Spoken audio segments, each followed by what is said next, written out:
لله نحمده ونستعينه ونستغفره ونعوذ بالله من شرور أنفسنا ومن سيئات أعمالنا من يهده الله فلا مضل له ومن يضلله فلا هادي له وأشهد أن لا إله إلا الله وحده لا شريك له وأشهد أن محمدًا عبده ورسوله أما بعد فإن خير الحديث كتاب الله وخير الهدي هدي محمد صلى الله عليه وسلم وشر الأمور محدثاتها وكل محدثة بدعة وكل بدعة ضلالة وكل ضلالة في النار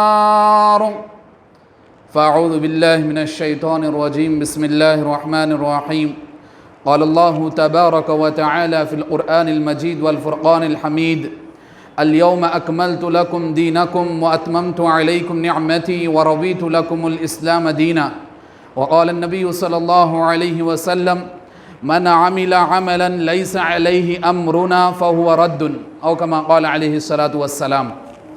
تمام قسم کی تعریفات، حمد و ثنا، کبریائی، بڑائی، بزرگی اللہ رب العالمین کے لیے لائق اور زیبا ہے۔ بے شمار درود و سلام ہو تمام انبیاء کرام پر، خصوصاً میرے اور آپ کے آخری نبی جناب محمد الرسول اللہ صلی اللہ علیہ وسلم پر۔ محترم بزرگوں، دوستو، حاضرین جمعہ، آج کے اس خطبہ جمعہ کا موضوع ہے عید میلاد النبی کی شرعی حیثیت۔ حاضرین جمعہ، اسلام کی شفافیت اور اسلام کی خالص جو زندگی ہے اور اسلام کی خالص تعلیم ہے، وہ آپ کو تین ادوار میں ملیں گی، تین دور میں ملیں گی۔ سب سے پہلا دور ہے صحابہ کرام رضی اللہ عنہم اجمعین کا، دوسرا دور ہے تابعین کا، اور ایک تیسرا دور تبع تابعین کا۔ کیوں؟ اس لیے کہ نبی کریم صلی اللہ علیہ وسلم نے فرمایا خیر الناس قرنی ثم الذین یلونہم ثم الذین یلونہم، کہ نبی کریم صلی اللہ علیہ وسلم نے فرمایا کہ بہترین لوگ میرے زمانے کے ہیں، یعنی صحابہ اکرام رضی اللہ عنہم اجمعین۔ ثم الذین یلونہم، پھر ان سے جو ان کے بعد آنے والے تابعین، وہ سب سے نمایاں دور ان کا ہے، سب سے بہتر دور ان کا ہے۔ ثم الذین یلونہم، پھر ان کے بعد آنے والے تبع تابعین، ان کا دور سب سے بہترین ہے۔ انہیں خیر القرون کہا جاتا ہے۔ یہ تین ادوار کو خیر القرون الثلاثہ، یعنی تین بہترین صدیاں یا تین بہترین ادوار۔ میرے بھائیوں، نبی کریم صلی اللہ علیہ وسلم کے زبانی ان ادوار کو بہترین کا قرار دیا گیا، ان دور کو، ان تین زمانوں کو بہترین زمانہ کہا گیا۔ جب نبی کریم صلی اللہ علیہ وسلم کی زبانی ان تین ادوار کو، ان تین زمانوں کو بہترین ہونے کی بشارت دی گئی ہے، تو مجھے اور آپ کے لیے لازم ہے کہ ہم اسلام کو ان تین ادوار سے لیں گے، ہم اسلام کی تعلیمات پر عمل ان تین ادوار کی روشنی میں کریں گے، ہم اسلامی زندگی ان تین ادوار کے مطابق گزاریں گے۔ ایسا نہیں کہ کل کو آج کو کوئی آ کر اسلام کے نام پر کوئی بھی چیز ایجاد کر لے، اسلام کے نام پر، ثواب کے نام پر، نیکی کے نام پر کوئی بھی عمل لوگوں میں پھیلائے اور اس پر عمل کیا جائے، ایسا ہرگز نہیں ہے۔ یہ چیز یاد رکھیے آپ۔ خیر القرون کا مطلب یہ ہوتا ہے کہ بہترین زمانے کے لوگ، جس طرح نبی کریم صلی اللہ علیہ وسلم سے صحابہ نزدیک تھے، اسی طرح صحابہ سے تابعین نزدیک تھے، اور انہی تابعین سے تبع تابعین نزدیک تھے، تو اس لیے خیر القرون ہے۔ یہ نبی کی جو بشارت زبان سے دی گئی ہے، یہ ایسے ہی نہیں ہیں بلکہ ان کا زمانہ، ان کے ادوار ایک دوسرے سے قریب ہے، اور ان ادوار میں، ان کے زمانے میں اسلام کی شفافیت باقی تھی، اسلام کی خالصانہ تعلیم باقی تھی، اسلام جو جیسا نبی کریم صلی اللہ علیہ وسلم پر نازل کیا گیا ہے اسی طرح ان 3 ادوار میں باقی تھا۔ اس کے بعد فرقے ہوئے، اس کے بعد بدعتیں ایجاد ہوئی ہیں۔ ان 3 ادوار کو نبی کریم صلی اللہ علیہ وسلم کے زبانی جہاں بشارت دی گئی خیر القرون کی، وہیں میرے اور آپ کے لیے اللہ تعالیٰ نے ایک اصول و ضابطہ بتایا، جس اصول و ضابطے کے تحت خیر و شر میں، حق و باطل میں، ہدایت اور ضلالت میں، اندھیری اور دن میں، اسی طرح گمراہی اور ہدایت میں فرق کیا جائے گا۔ اللہ تعالیٰ نے فرمایا وَمَن يُشَاقِقِ الرَّسُولَ مِن بَعْدِ مَا تَبَيَّنَ لَهُ الْهُدَى وَيَتَّبِعْ غَيْرَ سَبِيلِ الْمُؤْمِنِينَ نُوَلِّهِ مَا تَوَلَّى وَنُصْلِهِ جَهَنَّمَ۔ اللہ تعالیٰ نے فرمایا وَمَن يُشَاقِقِ الرَّسُولَ مِن بَعْدِ مَا تَبَيَّنَ لَهُ الْهُدَى، اور جو بھی ہدایت کے واضح ہونے کے بعد، ہدایت کھلم کھلا لوگوں تک پہنچانے کے بعد، اس کے بعد بھی اگر کوئی نبی کے راستے کی مخالفت کرے، وَيَتَّبِعْ غَيْرَ سَبِيلِ الْمُؤْمِنِينَ، اور مؤمنین کے راستے کے علاوہ غیر راستے کی پیروی کرے۔ مفسرین اکرام کہتے ہیں یہاں اللہ تعالیٰ نے مؤمنین سے مراد صحابہ اکرام رضی اللہ عنہم اجمعین کی جماعت کو مراد لیا ہے۔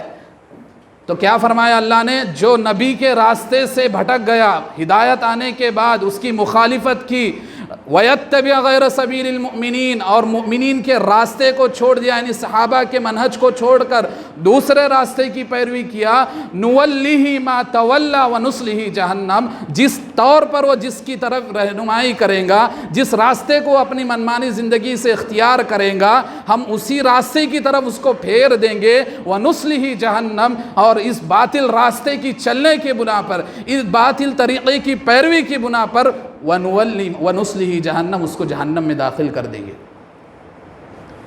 جہاں یہ آیت میں نبی کی مخالفت، نبی کے طریقے کی مخالفت کرنا جہنم کے عذاب کا سبب ہے، وہیں اللہ تعالیٰ نے اسی آیت میں صحابہ کے منہج کو بھی معیار قرار دیا، صحابہ کے طریقے کو بھی میرے اور آپ کے لیے دنیا و آخرت میں نجات کا طریقہ بتایا۔ یہ اصول و ضابطہ ہے۔ اس اصول و ضابطے میں ہم عید میلاد النبی کی شرعی حیثیت کو دیکھیں گے۔ میرے بھائیو، اصل میلاد جو لفظ ہے یہ مولد یولدہ سے ہے، یعنی پیدا کرنا۔ میلاد یعنی پیدائش کا وقت، عید مانے جشن۔ اصل عید المیلاد جو یہ اصطلاح ہوتی تھی، یہ کس لیے استعمال ہوتی تھی آپ کو پتہ ہے؟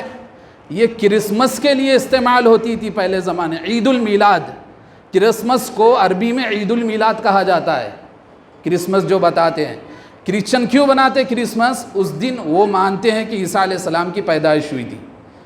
تو عید المیلاد جو یہ اصطلاح چلی، یہ لفظ چلا، یہ اصل وہاں سے آیا ہوا ہے، لیکن اس کے آگے نام جوڑ دیا نبی کا، عید میلاد النبی، نبی کے پیدائش کے وقت کا جشن۔ تو لفظ تو لیا گیا غیر سے، کیونکہ کرسچن کرسمس کو عیسیٰ علیہ السلام کا برتھ ڈے بناتے ہیں، تو وہ ان کی ایک مشابہت یہ ہو گئی، یہاں اس کا ہم رد کر سکتے ہیں اس طور پر۔ اور جس طرح میں نے کہا کہ خیر القرون صحابہ کے زمانے میں بھی کیا 12 ربیع الاول آیا نہیں؟ کیا نبی کریم صلی اللہ علیہ وسلم کو 40 سال کے بعد جب نبوت دی گئی، 63 سال، پورے 23 سالہ زندگی میں 23 بار ربیع الاول آیا؟ کیا آپ علیہ السلام نے اپنی پیدائش کے وقت، اپنی پیدائش کے دن جشن منانے کا حکم دیا یا کوئی خوشی منانے کا حکم دیا ہے؟ ہم تاریخ میں دیکھیں، قرآن و حدیث میں اس بات کا ثبوت ملتا ہی نہیں۔ اچھا چلو، نبی کریم صلی اللہ علیہ وسلم کے بعد جیسا کہ میں نے آیت سے یہ ثابت کیا کہ صحابہ کا منہج، صحابہ کا طریقہ ہمارے لیے نجات ہے، کیا صحابہ نے آپ کی وفات کے بعد، ابو بکر نے، عمر نے، عثمان نے، علی نے، ان چاروں بڑے بڑے خلفائے راشدین نے، کیا آپ کی وفات کے بعد عید میلاد النبی بنایا؟ آپ تاریخ میں دیکھیں گے تو اس کی کوئی ہسٹری نہیں ملیں گی کہ ایک ادنا صحابی جو سب سے آخر میں تھے، حضرت طفیل رضی اللہ عنہ، جو سن 10 ہجری میں 110 ہجری میں ان کی وفات ہوئی، تو ان کی بھی آپ دیکھیں گے ان کے زمانے تک کسی صحابی نے عید میلاد نہیں بنائی، یعنی نبی کریم صلی اللہ علیہ وسلم کی پیدائش کا جشن نہیں منایا۔ اب ان کے بعد تابعین کا دور آیا، بڑے بڑے تابعین آئے، ان میں سب سے بڑے تابعین جن کو سردار تابعین کا سردار کہا جاتا ہے وہ سعید بن مسیب رحمۃ اللہ علیہ۔ سعید بن مسیب رحمۃ اللہ علیہ سب تابعین میں سب سے بڑے۔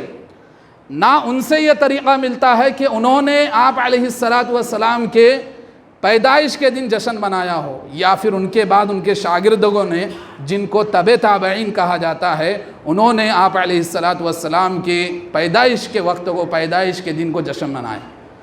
جب خیر القرون میں یہ بدعت نہیں ملتی ہے، خیر القرون میں عید میلاد النبی کا جشن منانا نہیں ملتا ہے، تو اس ظاہر سی بات ہے کہ یہ جو عمل ہے، یہ جو جشن منایا جاتا ہے، اس کا اسلام سے کوئی تعلق نہیں۔ اب یہ بدعت کہاں سے آئی؟ یہ بدعت کہاں سے آئی؟ سن 4 ہجری کے آخر میں، سن 5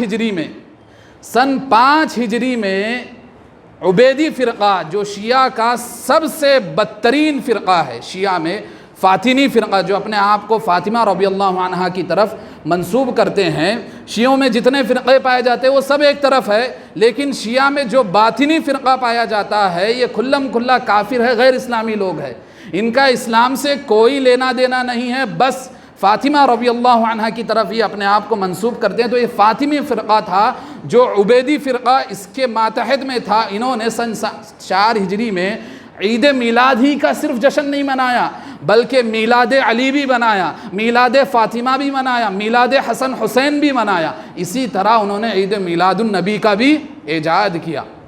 یہ مصر میں ایجاد ہوا تھا، لیکن اس کو پروان کب چڑھا؟ یہ سن 625 ہجری میں، اس کے 200 سال بعد ملک مظفر ایک بادشاہ تھا، ایران کے ایک شہر میں، اربل نامی شہر تھا، عراق کے ایک شہر میں۔ پہلے تو عراق بڑا تھا، ابھی تو چھوٹا ہو چکا ہے۔ پہلے کے نقشے کے حساب سے اربل ایک ملک تھا پورا، جو ابھی عراق میں پایا جاتا ہے۔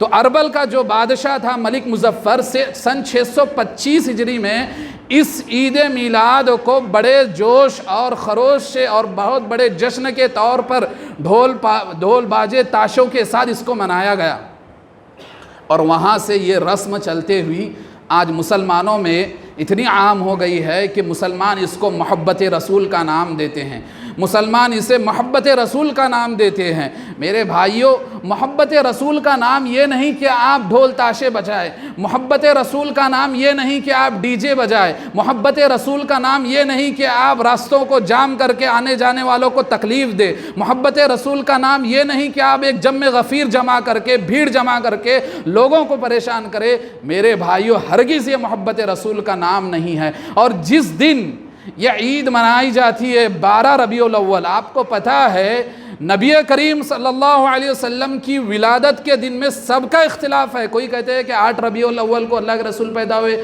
کوئی کہتے ہیں 9 ربیع الاول کو، کوئی 12 ربیع الاول، کوئی اتنا بھی یہاں علماء نے کہا ہے کہ آپ صلی اللہ علیہ وسلم ربیع الاول کے مہینے میں پیدا ہی نہیں ہوئے بلکہ رجب میں۔ اور خود شیخ عبد القادر جیلانی اپنی کتاب غنیت الطالبین میں کہتے ہیں کہ نبی کریم صلی اللہ علیہ وسلم کی ولادت 10 محرم کو ہوئی ہے۔ دیکھیے، تو اللہ تعالیٰ نے یہ دن کو چھپا لیا کہ آپ کی ولادت کا دن، لیکن آپ دیکھیے 12 ربیع الاول کو تمام علماء کا اس بات پر اتفاق ہے کہ 12 ربیع الاول کو آپ علیہ الصلاۃ والسلام کی وفات ہوئی۔ اس بات پر تمام لوگوں کا اتفاق ہے، کوئی بھی مسلک میں جائیے آپ کہ آپ خود دیکھیے، ہم تھوڑا پہلے زمانے میں جائے تو 12 ربیع الاول کو 12 وفات کے نام سے جانا جاتا تھا، ہے کیا نہیں؟ 12 وفات سے ہم جانا جاتا تھا اس نام کو، لیکن یہ بدعت اتنی عروج پر آ گئی کہ ہم اس کو 12 ربیع الاول کو عید و میلاد النبی بنانے لگے اور جشن منانے لگے نبی کے نام پر۔ تو میرے بھائیوں، یہ ایک کھلم کھلا بدعت ہے جس کا اسلام سے کوئی تعلق نہیں۔ اس لیے اللہ نے فرمایا الیوم اکملت لکم دینکم واتممت علیکم نعمتی ورضیت لکم الاسلام دینا۔ جب اللہ کے رسول صلی اللہ علیہ وسلم حج میں تھے، عرفہ کے مقام پر تھے، تو اللہ تعالیٰ نے یہ آیت نازل فرمائی، آج میں نے تمہارے لیے تمہارے دین کو مکمل کر دیا ہے۔ الیوم اکملت لکم دینکم، تمہارے لیے تمہارے دین کو مکمل کیا۔ وَأَتْمَمْتُ عَلَيْكُمْ نِعْمَتِي، اور اپنی نعمت دین اسلام کے طور پر تم پر مکمل کر دی، وَرَضِيتُ لَكُمُ الْإِسْلَامَ دِينًا، اور اسلام دین، اسلام مذہب تمہارے لیے میں نے منتخب کر دیا ہے۔ جب یہ آیت عرفہ کے مقام پر نبی کریم صلی اللہ علیہ وسلم جب حج کے لیے گئے تھے وہاں نازل ہوئی، اس آیت کے نازل ہونے کے بعد جو بھی عمل آئے گا وہ بدعت میں شامل ہوں گا، وہ دین نہیں ہے، وہ اسلام نہیں ہے۔ تو میرے بھائیوں، ان ساری چیزوں کا، ان شواہد کا، ان تاریخی ادوار کا، ان تواریخ کو آپ غور کریے کہ یہ جشن جو ہے یہ اصل میں شیعہ کی طرف سے آیا، اور اس کو لوگ آج مسلمان کی ایک بہت بڑی عوام بہت جوش اور دھوم دھام سے یہ جشن مناتی ہے۔ اور 12 ربیع الاول کو تو میں نے جیسا کہا تمام علماء کا اتفاق ہے کہ 12 ربیع الاول کو آپ علیہ السلام کی وفات ہوئی تھی۔ یہ صحیح احادیث سے ثابت ہے یہ، لیکن ولادت کا دن 12 ربیع الاول ہے ہی نہیں۔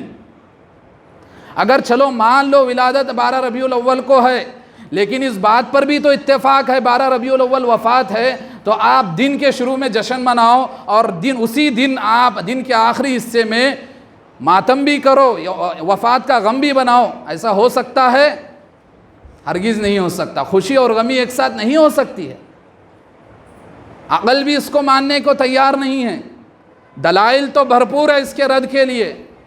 تو میرے بھائیوں، یہ جو عید منانے لگے، جبکہ نبی کریم صلی اللہ علیہ وسلم نے فرمایا کہ عید مسلمانوں کی 2 ہے، تیسری عید ہو ہی نہیں سکتی، ایک عید الفطر، دوسری عید الاضحیٰ، تیسری عید کا تصور ہی نہیں ہے۔ کیوں؟ نبی کریم صلی اللہ علیہ وسلم نے ہم کو یہ 2 عیدیں دی ہیں۔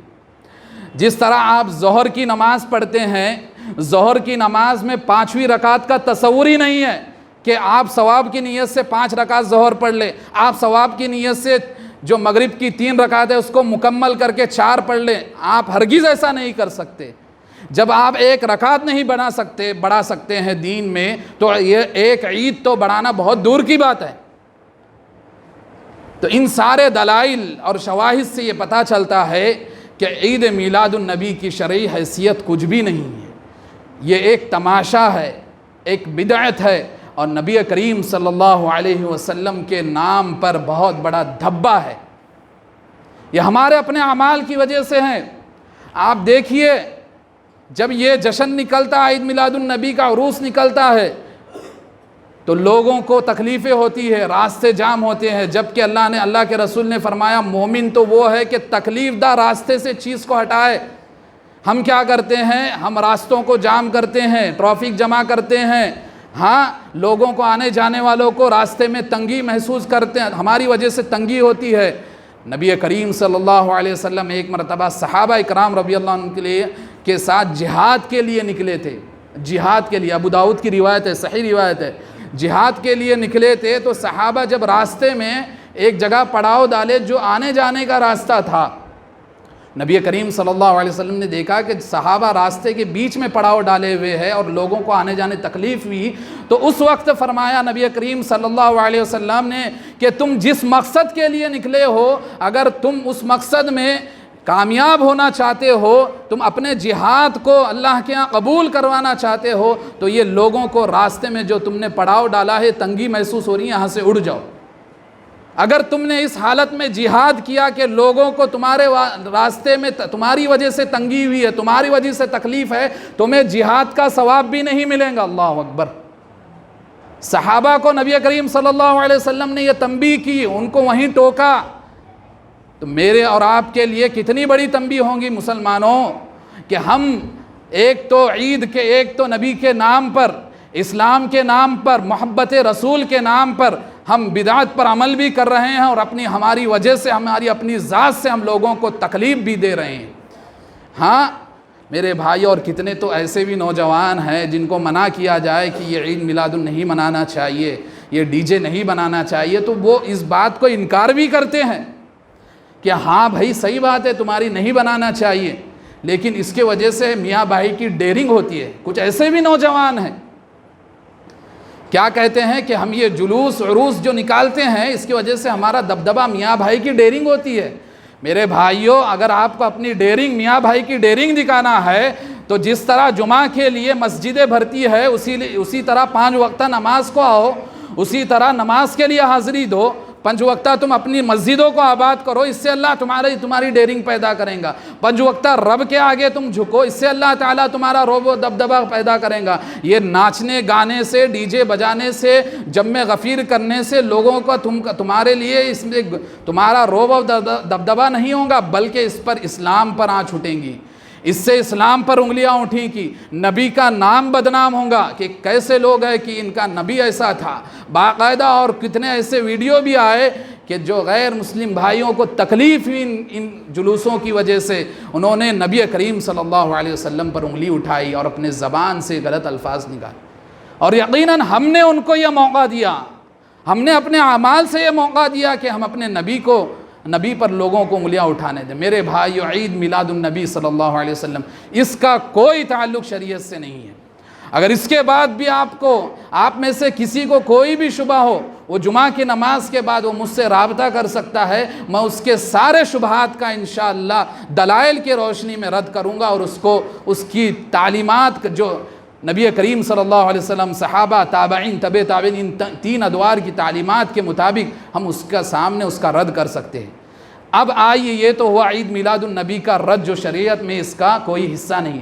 اب اصل میں 12 ربیع الاول کا دن کیا تھا میرے بھائیو؟ آپ کو پتہ ہے، امت کے لیے سب سے بڑا دکھ اور غم کا دن تھا۔ نبی کریم صلی اللہ علیہ وسلم 12 ربیع الاول پیر کا دن تھا، فجر کے بعد سے آپ کی صحت بگڑنے ہو گئی، فجر کے بعد سے آپ کی صحت بگڑنے لگی، آپ کو غشی طاری ہونے لگی، آپ کو ٹھہرنے کی ہمت نہیں ہوئی۔ انس بن مالک رضی اللہ عنہ کہتے ہیں کہ جب نبی کریم صلی اللہ علیہ وسلم مدینہ آئے تو مدینہ کی ہر چیز رونق ہو گئی، ہر چیز منور ہو گئی، لیکن جس دن نبی کریم صلی اللہ علیہ وسلم کی وفات ہو گئی تو ایسا لگ گیا کہ ہر چیز میں اندھیری چھائی گئی۔ 12 ربیع الاول کا دن نبی کریم صلی اللہ علیہ وسلم درد میں کرا رہے تھے، اما عائشہ رضی اللہ عنہا کے گود میں تھے۔ 12 ربیع الاول کا دن میرے بھائیوں ہم جشن مناتے ہیں، ڈی جے بجاتے ہیں، ذرا سنیے۔ 12 ربیع الاول کے دن پر تمام علماء کا اتفاق ہے کہ اس دن نبی کریم صلی اللہ علیہ وسلم کی وفات ہوئی۔ امت کے لیے سب سے بڑا دکھ اور درد کا دن تھا، امت کے لیے سب سے بڑا غم اور حزن ملال کا دن تھا۔ عمر فاروق اپنی حالت پر قابو نہیں کر پا رہے تھے، ابو ہریرہ رضی اللہ عنہ مارے پھر رہے تھے، صحابہ میں بھگدڑ مچ گئی تھی۔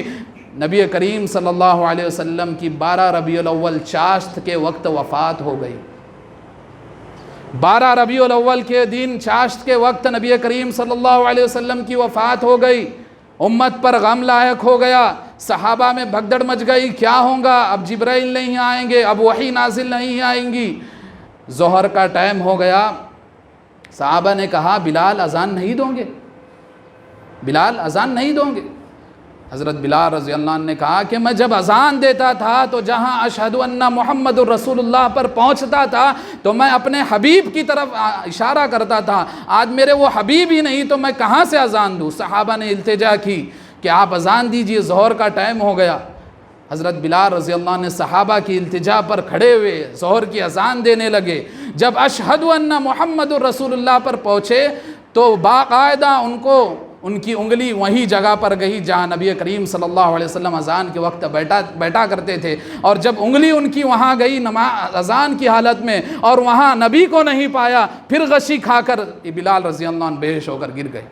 ایسا 3 بار ہوا بلال رضی اللہ عنہ کے ساتھ۔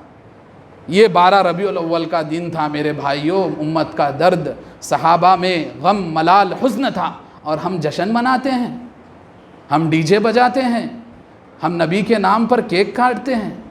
میرے بھائیوں ذرا سوچو ہمیں کیا ہو گیا، ہمیں کیا ہو گیا ہے کہ نبی کی محبت یہ دکھاتے ہیں کہ ہم ڈی جے بجائیں گے۔ نبی کی محبت ہے تو صحابہ اکرام کی جیسی محبت کرو، جیسے شراب کا حکم نازل ہو گیا تھا، شراب اڑیل دی گئی مدینہ میں، ساری شراب مدینہ کی گلیوں میں صرف شراب پانی کی طرح جیسے گٹریں بہتی ہے ویسا شراب بہنے لگی۔ نبی کریم صلی اللہ علیہ وسلم کے ایک حکم پر صحابہ مر مٹنے کے لیے تیار تھے۔ یہ محبت ہوتی ہے۔ نبی کی محبت کا دعویٰ کرتے ہو تو زندگی اسلام کے طریقے پر بتاؤ۔ نبی کی محبت کا دعویٰ کرتے ہو، رسول کی محبت کا تقاضا یہ ہے کہ تم رسول کی زندگی کو، نبی کی زندگی کو، نبی کو اپنا آئیڈیل بناؤ، ان کی اسوہ اور نمونے کو اپنے زندگی میں اتارو۔ یہ محبت رسول ہے، یہی محبت رسول کا تقاضا ہے۔ یہ نہیں کہ ناچ گانے بجاؤ، جشن مناؤ، یہ ہرگز نہیں ہے میرے بھائیو۔ یاد رکھو، نبی کریم صلی اللہ علیہ وسلم نے ہم کو اس دنیا میں جو دین دیے گئے ہیں وہ شفافیت والا دین ہے، وہ خالص اللہ تعالیٰ کے تقربات میں کا دین ہے، وہ خالص اس بات پر ابھارتا ہے یہ دین کہ انسانیت اور امن و امان اور توحید والی زندگی ایک مسلمان کو گزارنا ہے۔ یہ اصل دین ہے۔ اس دین پر جو چلے گا وہ یقینی معنوں میں خیر القرون میں شامل ہوں گا، صحابہ کے دور میں شامل ہوں گا، تابعین کے دور میں شامل ہوں گا، تابعین کے دور میں شامل ہوں گا، جو بھی ان کی پیروی کرے گا۔ اور جسے بھی لوگ کہتے ہیں نا آج بہت سارے امت میں فرقے بڑھ گئے ہیں، تو کون سا فرقہ صحیح ہے؟ جسے بھی دین لینا ہے تو ان 3 ادوار سے لیجئے۔ صحابہ کو دیکھیے کہ صحابہ نے کس طرح دین پر عمل کیا، ان صحابہ کے شاگرد تابعین کو دیکھیے انہوں نے کس طرح دین پر عمل کیا، پھر ان تابعین کے شاگرد تابعین کو دیکھیے انہوں نے کیسے دین پر عمل کیا ہے اور دین کو سمجھا ہے۔ ان کے فہم و سلف اور ان کے منہج کے مطابق جو زندگی گزارے گا، اللہ کے رسول کے مطابق ما انا علیہ واصحابہ کا وہ مستحق بھی بنے گا، ما انا علیہ واصحابہ کا اس کو بشارت بھی ملیں گی۔ تو میرے بھائیو، یہ 3 ادوار سے دین لیجئے، اور ان 3 ادوار میں اگر کوئی عمل نہیں ملتا ہے تو یقیناً وہ عمل یہاں تو باہر سے آیا ہے، یا ہماری اپنی خواہشات سے وہ عمل پیدا کیا گیا ہے، چاہے وہ کتنا نیک عمل ہی کیوں نہ ہو۔ اللہ تعالیٰ سے دعا ہے کہ جو کچھ باتیں کی گئی ہے اسے مجھے سب سے پہلے اور ہم سب کو اس پر عمل کرنے کی توفیق عطا فرمائے۔ اللہ تعالیٰ ہمیں مروجہ بدعتوں سے محفوظ فرمائے۔ اللہ تعالیٰ ہمیں خالص دین پر عمل کرنے کی توفیق عطا فرمائے۔ اللہ ہمارے صغیرہ گناہوں کبیرہ گناہوں کو معاف فرمائے، جب تک اس دنیا میں زندہ رکھے، دین اسلام پر زندہ رکھے، اور جب ہمارا خاتمہ ہو تو خاتمہ بالخیر فرمائے۔ آمین۔ وآخر دعوانا الحمد للہ رب العالمین، وصلی اللہ علیہ النبی۔